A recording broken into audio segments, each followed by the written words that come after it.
제 남편이 제 친구 침대에서 나왔습니다. 그것도 셔츠 단추를 채우면서요. 펜션 문을 열었을 때 제 친구는 얇은 가운만 걸친 채였고 제 남편은 소파에 구겨진 셔츠를 보고 있었습니다. 30년을 함께한 남편이 제 가장 친한 친구에게 4천만 원을 받고 있었습니다. 그 돈의 의미를 알았을 때 저는 모든 걸 잃었다는 걸 깨달았습니다. 그리고 제 친구는 웃으며 말했습니다. 미자야, 남편 바꿔서 살면 어때? 그게 농담이 아니었습니다. 안녕하세요, 여러분. 저는 올해 58빈 박미자라고 합니다. 제가 오늘 이렇게 용기 내어 제 이야기를 하는 이유는 혹시 저와 비슷한 상황에 계신 분들께 조금이나마 도움이 되었으면 하는 마음에서입니다. 저는 남편 도연 씨와 결혼한 지 30년이 넘었습니다. 슬하에 자녀 둘을 두었고 다들 출가해서 이제는 남편과 단둘이 살고 있었습니다. 평범한 노년이었습니다. 특별히 행복하지도 특별히 불행하지도 않은 그런 일상이었죠. 저는 동네에서 작은 반찬 가게를 운영하고 있었고 남편은 예전에 다니던 회사에서 퇴직한 후 집에서 소일거리를 하며 지내고 있었습니다. 그런데 이 평범했던 일상이 완전히 무너진 건 바로 제 친구 선희 때문이었습니다. 선희는 저와 중학교 동창입니다. 나이는 저보다 1살 어리고 남편 성구 씨와 함께 근처 아파트에 살고 있었습니다. 우리는 오랜 세월 친하게 지내왔습니다. 아이들 키울 때도 서로 돕고 힘든 일 있으면 털어놓고 좋은 일 있으면 함께 기뻐했던 사이였죠. 그런데 작년 가을쯤이었을 겁니다. 선희가 부쩍 젊어 보이기 시작했습니다. 머리 스타일도 바꾸고 옷차림도 화사해졌고 화장도 예전보다 진하게 하더군요. 처음에는 나이 들어서 자기 관리하나 보다 싶었습니다. 그런데 뭔가 이상했습니다. 선희가 저희 집에 놀러 올 때마다 유독 남편에게 말을 많이 거는 거예요. 도연 씨, 요즘 뭐 하세요? 집에만 계시면 심심하시겠어요. 도연 씨는 참 말씀도 재미있게 하시네요. 미자, 너 복 받았다. 처음에는 그냥 예의상 하는 말인 줄 알았습니다. 그런데 그게 점점 자주 반복되더니 어느새 선희는 저보다 남편과 대화하는 시간이 더 길어졌습니다. 남편도 처음에는 어색해하더니 점점 선희와 대화하는 게 편해 보였습니다. 웃음소리도 많아지고 표정도 밝아지고 그런 남편의 모습을 보면서 저는 이상한 감정이 들었습니다. 왜 나한테는 저렇게 웃지 않지? 결혼한 지 30년이 넘었지만 남편이 저를 보고 저렇게 환하게 웃은 적이 언제였나 싶었습니다. 그리고 결정적인 날이 왔습니다. 어느 금요일 저녁이었습니다. 선희 부부가 저희 집에 저녁 먹으러 왔습니다. 제가 음식을 준비하는 동안 거실에서는 남편들끼리 술을 마시고 있었습니다. 그런데 부엌에서 설거지를 하는데 선희가 뒤에서 다가와 제 귓가에 속삭였습니다. 미자야, 우리 솔직해지자. 저는 고개를 돌려 선희를 봤습니다. 선희의 눈빛이 평소와 달랐습니다. 뭔가 결심한 듯한 위험한 느낌이었죠. 무슨 소리야? 제가 물었습니다. 선희는 제 손을 잡으며 낮은 목소리로 말했습니다. 너도 지겨웠지? 남편이랑 사는 거. 나도 똑같아. 성구랑은 이제 정말 남 같아. 저는 당황해서 손을 빼려고 했습니다. 그런데 선희는 놓아주지 않았습니다. 미자야, 우리 남편 바꿔서 한번 살아보면 어때? 그 말을 듣는 순간 저는 등골이 오싹했습니다. 무슨 미친 소리야. 제가 소리를 낮춰 말했습니다. 그런데 선희는 웃기만 했습니다. 농담이야, 농담. 그렇게 놀랄 것까지야. 그리고는 거실로 돌아가서 남편들 옆에 앉았습니다. 저는 그날 밤 잠을 제대로 잘 수가 없었습니다. 선희의 그 말이 계속 머릿속을 맴돌았습니다.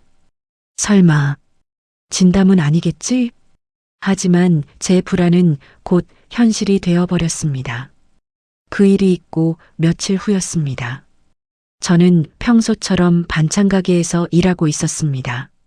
점심시간이 지나고 손님이 뜸해질 무렵 선희가 가게에 들어왔습니다. 미자야, 바빠? 아니, 지금은 괜찮아. 무슨 일이야? 선희는 가게 안을 둘러보더니 주방 쪽으로 걸어갔습니다. 그때 남편이 주방에서 나왔습니다. 남편은 요즘 가끔 가게 일을 도와주곤 했습니다. 집에만 있으면 심심하다고 해서요. 선희 씨? 남편이 놀란 표정으로 말했습니다. 선희는 환하게 웃으며 남편에게 다가갔습니다. 도연 씨, 여기서 일도 도와주시네요? 대단하세요. 그리고는 자연스럽게 남편의 어깨에 손을 올렸습니다. 이 어깨 참 든든하네요. 미자, 너는 좋겠다. 저는 그 모습을 보면서 가슴이 철렁했습니다. 너무 자연스러웠습니다. 마치 예전부터 그래왔던 것처럼 아무렇지도 않게 남편의 몸을 만지는 선희의 모습이 낯설었습니다. 남편은 어색하게 웃으며 한 발짝 물러섰습니다. 선희 씨가 괜히 놀리네요. 하지만 그 목소리에서 거부감은 느껴지지 않았습니다. 오히려 즐기는 것 같았습니다. 선희는 저를 돌아보며 말했습니다. 미자야, 남편이 이렇게 매력적인 줄 너는 몰랐지? 그 말에 저는 아무 대답도 할 수 없었습니다. 선희는 잠깐 앉았다가 갔습니다. 가게 문이 닫히고 나서 저는 남편에게 물었습니다. 선희가 요즘 좀 이상하지 않아? 뭐가? 남편은 무심하게 대답했습니다. 너한테 너무 친근하게 구는 것 같아서. 그냥 원래 성격이 그런 거 아니야? 밝고 활발하잖아. 남편의 대답은 너무 태연했습니다. 저는 더 이상 말하지 않았습니다. 하지만 가슴속에서는 뭔가 불편한 감정이 계속 자라나고 있었습니다. 그날 이후로 선희는 더 자주 저희 가게에 들렀습니다. 미자야, 깍두기 좀 사러 왔어. 미자야, 오늘 저녁 반찬 뭐 먹을까 해서. 이유는 항상 달랐지만 결과는 똑같았습니다. 선희는 남편이 있는 주방 쪽으로 자연스럽게 들어갔고 남편과 몇 마디 대화를 나눈 후에 나갔습니다. 그런데 이상한 건 남편이 그걸 싫어하지 않는다는 거였습니다. 오히려 선희가 올 시간이 되면 남편은 주방에서 일하는 척하면서 기다리는 것 같았습니다. 어느 날은 제가 일부러 물어봤습니다. 당신 선희가 자꾸 오는 거 불편하지 않아? 왜? 손님인데 뭐가 불편해? 손님이긴 한데 좀 자주 오는 것 같아서 그냥 사이좋게 지내는 거지. 뭘 그렇게 예민하게 받아들여. 남편은 오히려 저를 이상하게 보는 눈치였습니다. 내가 너무 민감한 건가? 저는 스스로를 의심하기 시작했습니다. 그런데 더 이상한 일이 벌어졌습니다. 남편이 핸드폰을 자주 보기 시작한 겁니다. 예전에는 핸드폰에 별 관심이 없던 사람인데 요즘은 밥 먹을 때도 TV 볼 때도 핸드폰만 들여다봤습니다. 누구한테 연락 온 거야? 제가 물으면 남편은 핸드폰을 뒤집으며 대답했습니다. 아무것도 아니야. 그냥 뉴스 보는 거야. 하지만 남편의 표정은 뉴스를 볼 때의 표정이 아니었습니다. 뭔가를 숨기고 있다는 걸 아내인 제가 모를 리 없었습니다. 그리고 결정적인 순간이 왔습니다.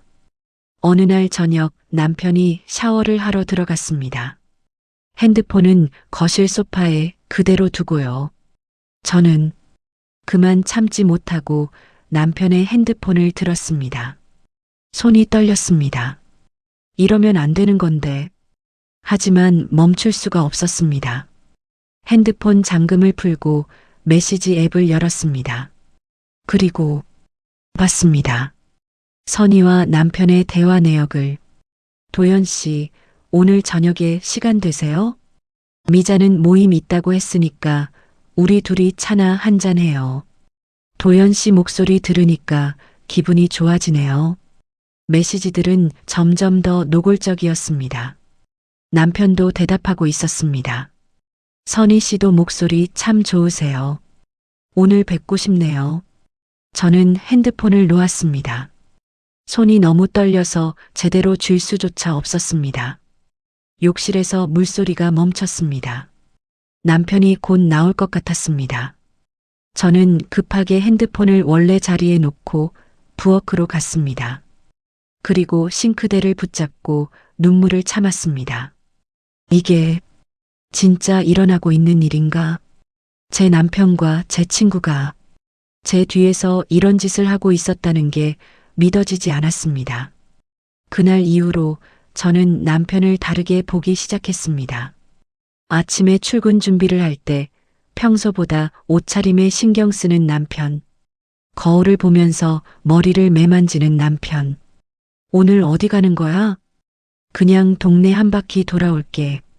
하지만 남편의 눈빛은 거짓말을 하고 있었습니다. 저는 더 이상 참을 수 없었습니다. 어느 날 남편이 나간 후 저도 몰래 따라 나섰습니다. 심장이 미친 듯이 뛰었습니다. 내가 지금 뭐 하는 거지? 하지만 멈출 수 없었습니다. 남편은 동네 카페로 들어갔습니다. 저는 멀리서 지켜봤습니다. 그리고 선희가 나타났습니다. 밝은색 원피스를 입고 화장을 진하게 한 선희가 카페 안으로 들어갔습니다. 저는 카페 창문 너머로 두 사람을 봤습니다. 마주 앉아서 웃고 있는 두 사람. 선희가 남편의 손을 잡는 모습, 남편이 거부하지 않는 모습. 저는 그 자리에서 얼어붙었습니다. 다리에 힘이 풀려서 걸을 수조차 없었습니다. 얼마나 그렇게 서 있었을까요? 두 사람이 카페에서 나왔습니다. 나란히 걸어가는 두 사람의 뒷모습은 마치 연인 같았습니다. 저는 그들을 따라가지 않았습니다. 더 이상 볼 수 없었습니다. 집으로 돌아와서 저는 소파에 주저앉았습니다. 눈물이 나올 것 같았지만 나오지 않았습니다. 너무 충격적이어서 감정조차 마비된 것 같았습니다. 저녁 무렵 남편이 돌아왔습니다. 다녀왔어. 어디 갔다 와? 그냥 동네 산책하고. 혼자? 그 질문에 남편의 표정이 잠깐 굳었습니다. 응, 혼자. 거짓말이었습니다. 저는 더 이상 묻지 않았습니다. 대신 제 나름대로 계획을 세우기 시작했습니다. 며칠 후 선희에게 먼저 연락했습니다. 선희야, 오늘 저녁에 시간 있어? 우리 집에 와서 저녁 먹자. 갑자기 뭐 좋은 일 있어? 그냥 오래간만에 같이 얘기하고 싶어서. 선희는 흔쾌히 오겠다고 했습니다. 저녁 시간 선희가 왔습니다. 미자야, 뭔데 이렇게 차려놨어? 식탁에는 제가 정성껏 준비한 음식들이 가득했습니다. 그냥 우리 오래 알고 지낸 사이니까 제대로 한번 대접하고 싶었어. 우리는 식사를 했습니다. 남편도 함께였습니다. 저는 일부러 밝게 웃으며 분위기를 띄웠습니다. 선희야, 요즘 왜 이렇게 예뻐졌어? 무슨 비결 있어? 선희는 웃으며 대답했습니다. 그냥 나이 들어서 관리 좀 하는 거지. 남편 성구 씨는 뭐래? 이쁘다고 칭찬 많이 하겠네? 그 질문에 선희의 표정이 살짝 굳었습니다. 성구는 그냥 그렇지. 저는 남편을 쳐다봤습니다. 당신은 어때? 선희가 예뻐진 것 같지 않아? 남편이 당황한 표정으로 대답했습니다. 예쁘긴 하지. 그치? 나도 그렇게 생각해. 저는 계속 웃었습니다. 하지만 그 웃음 뒤에는 분노와 배신감이 끓어오르고 있었습니다. 식사가 끝나고 선희가 일어서려 할 때 저는 말했습니다. 선이야, 잠깐만 있어봐. 나 물어볼 게 있어. 응? 뭔데? 저는 선희의 눈을 똑바로 쳐다봤습니다. 너, 내 남편이랑 만나고 있지?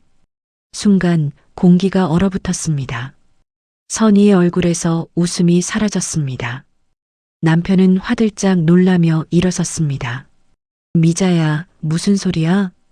내가 다 봤어. 카페에서 둘이 손잡고 있는 거, 핸드폰 메시지도 받고. 남편의 얼굴이 하얗게 질렸습니다. 선희는 오히려 태연하게 웃었습니다. 미자야, 그게 내가 생각하는 그런 건 아니야. 그럼 뭔데? 친구 남편이랑 몰래 만나고 손잡고 메시지 주고받는 게 뭔데? 우리는 그냥 이야기 상대가 필요했던 거야. 서로 외로웠으니까. 외로우면 배우자한테 털어놓으면 되지. 왜 남의 남편한테가? 제 목소리가 떨렸습니다. 선희는 한숨을 쉬더니 천천히 말했습니다. 미자야, 솔직히 말할게. 나 성구랑은 이미 끝났어. 우리 부부는 이름만 부부지 정이 하나도 없어. 그게 나랑 무슨 상관이야? 도연 씨는 나한테 편안함을 줘. 나를 여자로 봐주는 사람이 필요했어. 그 말을 듣는 순간 저는 선희를 향해 소리쳤습니다. 그럼 이혼하고 새로 만나든지. 왜 내 남편을 건드려? 선희는 잠시 침묵하더니 이렇게 말했습니다. 미자야, 너도 솔직해져. 너도 도연 씨한테 정 없잖아. 그냥 습관처럼 사는 거잖아. 그 말에 저는 할 말을 잃었습니다. 왜냐하면 그게 일부도 사실이었으니까요. 남편은 그 사이에서 아무 말도 하지 못했습니다. 그저 고개를 숙이고 있을 뿐이었습니다. 선희는 가방을 들고 일어섰습니다. 오늘은 이만 갈게. 우리 천천히 생각해보자. 선희가 나가고 저와 남편만 남았습니다. 저는 남편을 똑바로 봤습니다. 당신, 선희를 좋아하는 거야? 남편은 한참을 침묵하다가 작은 목소리로 대답했습니다. 미안해. 그 짧은 대답이 모든 걸 말해주고 있었습니다. 그날 밤 저는 한숨도 자지 못했습니다. 남편은 거실 소파에서 잤고 저는 방에서 멍하니 천장을 바라봤습니다. 이제 어떻게 해야 하지? 이혼을 해야 하나? 아니면 이대로 참고 살아야 하나? 머릿속이 복잡했습니다. 다음 날 아침 누군가 현관문을 두드렸습니다. 문을 열어보니 선희의 남편 성구 씨가 서 있었습니다. 성구 씨? 무슨 일이세요? 성구 씨의 얼굴은 창백했습니다. 미자 씨, 저 좀 들어가도 될까요? 저는 성구 씨를 거실로 안내했습니다. 남편은 아직 소파에 누워 있었고 성구 씨를 보자 화들짝 놀라며 일어났습니다. 성구 씨, 도연 씨, 오랜만입니다. 성구 씨의 목소리는 차갑고 낮았습니다. 성구 씨는 소파에 앉으며 말을 이었습니다. 어젯밤에 선희한테 다 들었습니다. 둘이 만나고 있었다고. 저는 아무 말도 할 수 없었습니다. 성구 씨는 한숨을 크게 쉬더니 가방에서 서류 몇 장을 꺼냈습니다. 미자 씨, 이거 한번 보세요. 서류를 받아든 저는 깜짝 놀랐습니다. 은행 거래 내역서였습니다. 이게 뭐예요? 선희 계좌에서 도연 씨 계좌로 돈이 넘어간 내역입니다. 남편의 얼굴이 순식간에 하얗게 변했습니다. 4천만 원. 도연 씨, 이게 무슨 돈입니까? 성구 씨가 차갑게 물었습니다. 남편은 입술을 떨며 대답했습니다. 그건 선희가 준 거 아닙니까? 뭐 때문에 줬을까요? 저는 그제야 깨달았습니다.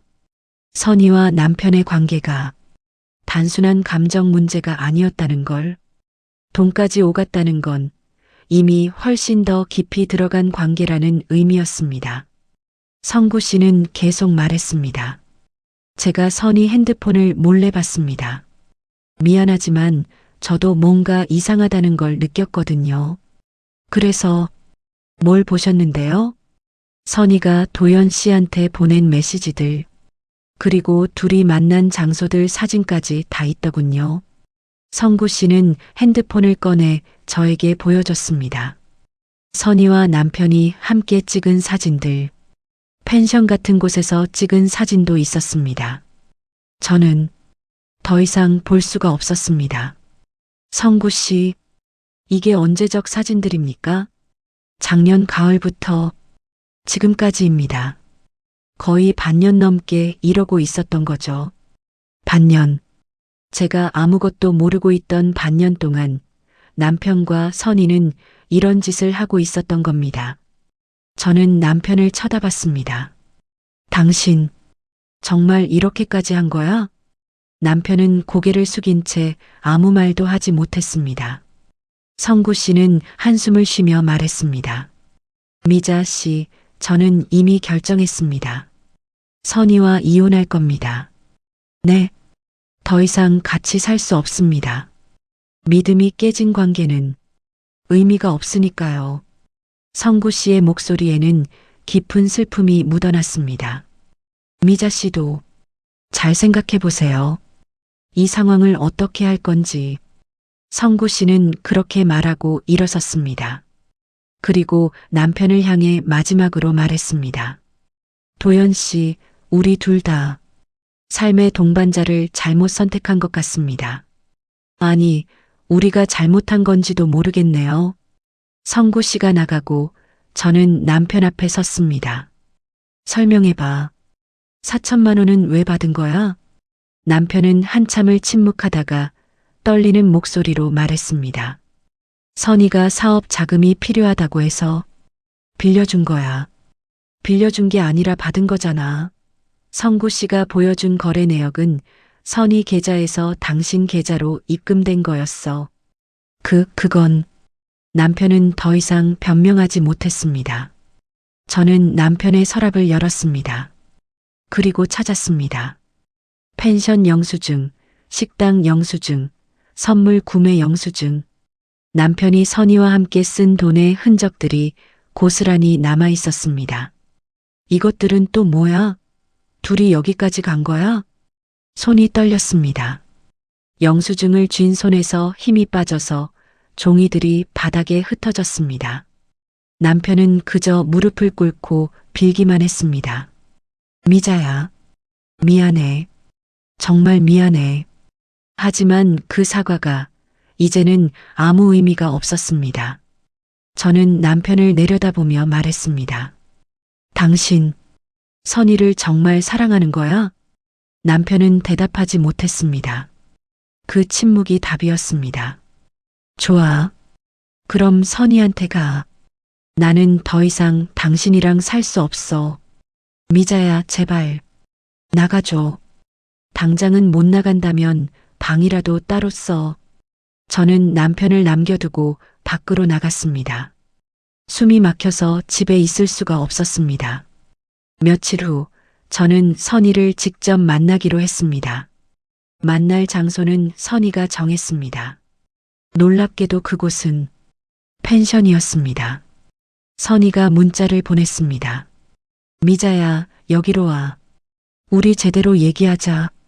주소를 보니 남편 서랍에 있던 영수증에 바로 그 펜션이었습니다. 저는 가기로 했습니다. 진실을 두 눈으로 확인하고 싶었습니다. 펜션에 도착했을 때는 저녁 무렵이었습니다. 문을 열고 들어가자 은은한 조명 아래 선희가 서 있었습니다. 얇은 가운을 걸친 선희는 예전에 제 친구가 아니었습니다. 왔구나, 미자야. 선희의 목소리는 지나치게 여유로웠습니다. 여기가 내가 우리 남편이랑 온 곳이구나. 선희는 웃으며 소파에 앉았습니다. 맞아. 여기 좋더라. 조용하고 아무도 모르고. 그때 안쪽 방에서 남편이 나왔습니다. 셔츠 단추 몇 개가 풀린 채로. 미자야. 남편의 얼굴은 당황으로 가득했습니다. 저는 그 순간 모든 것을 이해했습니다. 선희가 저를 여기로 부른 이유, 남편을 여기에 오게 한 이유, 이건 일종의 선전포고였습니다. 선희는 천천히 일어나 남편 곁으로 갔습니다. 미자야, 우리 이제 솔직해지자. 도연 씨는 이미 내 사람이야. 남편은 그 말을 부정하지 않았습니다. 그저 고개를 숙인 채 서 있을 뿐이었습니다. 저는 그 모습을 보며 차갑게 웃었습니다. 너희 정말 웃기는구나. 뭐가? 너희는 사랑이라고 생각하겠지. 하지만 그건 사랑이 아니야. 선희가 미간을 찌푸렸습니다. 그럼 뭔데? 욕망이지. 그냥 지겨운 일상에서 벗어나고 싶은 욕망. 그리고 그 욕망은 오래가지 못해. 저는 남편을 똑바로 쳐다봤습니다. 도연아, 너 나한테 한 번도 그런 눈빛으로 본 적 없었어. 근데 저 여자 앞에서는 숨도 달라지더라. 남편은 입을 열지 못했습니다.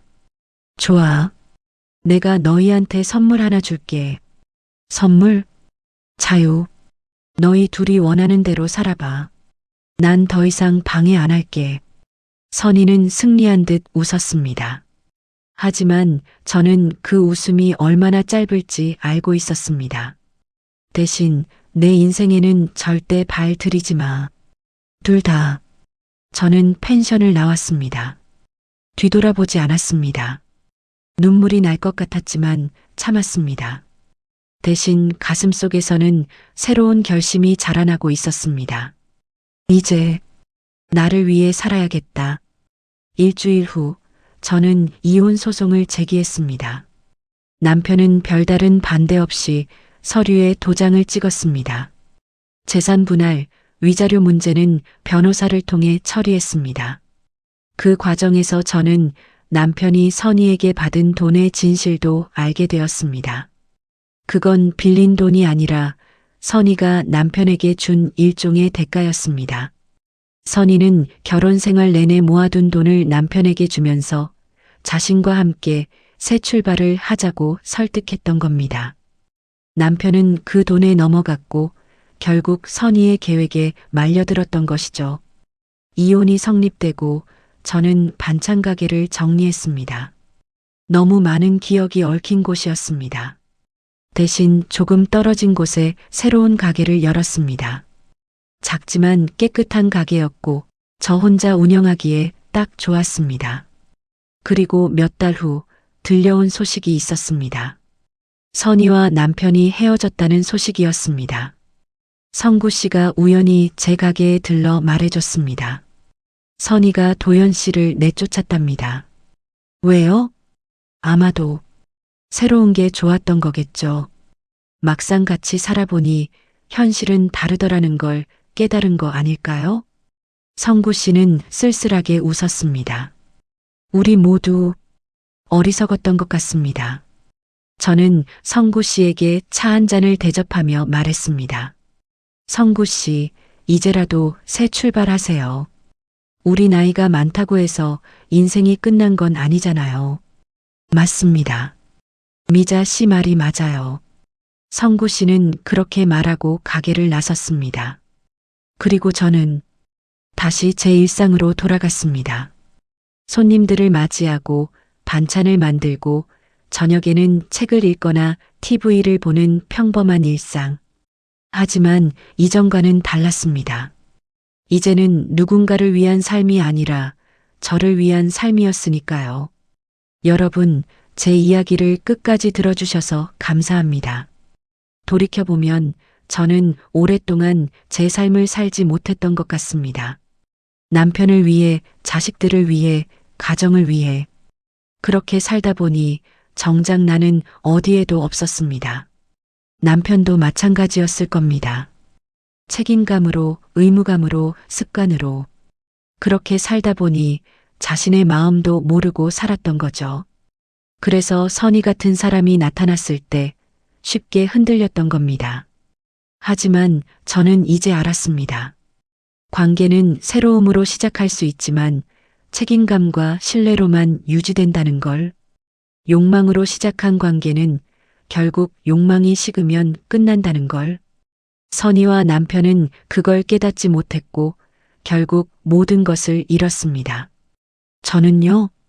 저는 비록 남편을 잃었지만 저 자신을 찾았습니다. 그리고 그게 더 소중하다는 걸 깨달았습니다. 여러분 중에도 혹시 비슷한 상황에 계신 분이 있으신가요? 배우자가 이상하게 변했다거나 주변 사람과의 관계가 의심스럽다거나 그렇다면 용기를 내서 직면하세요. 진실을 아는 게 두렵더라도 모르는 것보다는 낫습니다. 그리고 무엇보다 중요한 건 자신을 사랑하는 겁니다. 다른 사람을 위해 자신을 희생하는 게 미덕이라고 배웠지만 그건 반쪽의 진실입니다. 자신을 사랑할 줄 알아야 다른 사람도 제대로 사랑할 수 있습니다. 저는 이제 새로운 삶을 살고 있습니다. 아직 외롭고 때로는 힘들지만 후회하지 않습니다. 제 선택이었고 제 결정이었으니까요. 여러분도 힘내세요. 어떤 상황에 있든 언제든 새로운 시작은 가능합니다. 나이가 많다고, 오래 살았다고, 이미 늦었다고 생각하지 마세요. 지금이 가장 젊은 날입니다. 지금부터 시작하면 그게 바로 새로운 인생입니다. 오늘 제 이야기가 여러분께 조금이나마 위로가 되었으면 좋겠습니다. 그리고 혹시 비슷한 경험을 하신 분이 계시다면 댓글로 여러분의 이야기도 들려주세요. 우리 함께 이야기하고 함께 치유해 가면 좋겠습니다. 마지막으로 이 영상이 도움이 되셨다면 구독과 좋아요, 알림 설정 부탁드립니다. 여러분의 응원이 제가 계속 이야기를 나눌 수 있는 힘이 됩니다. 다음에도 더 좋은 이야기로 찾아뵙겠습니다. 그럼 여러분 모두 건강하시고 행복하세요. 감사합니다.